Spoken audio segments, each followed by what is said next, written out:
और अब कुछ खबरें एंटरटेनमेंट की दुनिया से। पाकिस्तान के मारूफ अदाकार फवाद खान की बॉलीवुड फिल्म उबैर गुलाल बिल आखिर रिलीज के लिए तैयार हो गई है।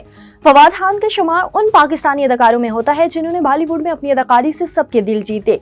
ताहम हिंदू इंतहा पसंद की वजह से पाकिस्तानी अदाकारों के बॉलीवुड में काम करने पर पाबंदी है, जिसके बाद फवाद खान की फिल्म भी मुश्किलात का शिकार हो गई थी।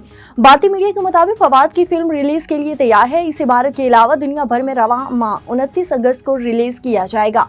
इस फिल्म में फवाद खान के साथ अदाकार वानी कपूर नजर आएंगी।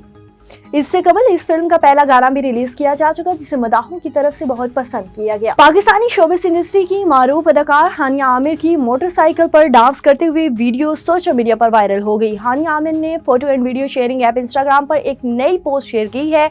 इस पोस्ट में शेयर की गई एक वीडियो में अदाकारा को कराची की सड़कों पर मोटरसाइकिल पर सवारी से लुत्फानंदोज होते देखा जा सकता है।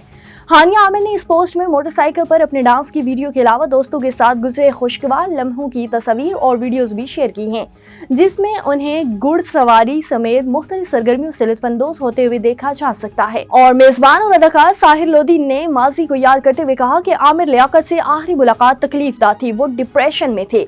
साहिर लोधी ने हाल ही में निजी टीवी के पॉडकास्ट में शिरकत की, जहां अपनी जाती और पेशावराना जिंदगी के बारे में खुलकर बात की।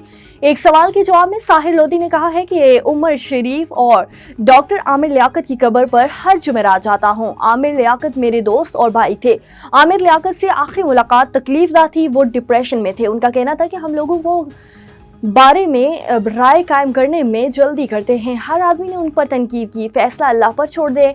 उन्होंने फिजाई सफर छोड़ दिया था, वो गाड़ी में इस्लामाबाद जाया करते थे।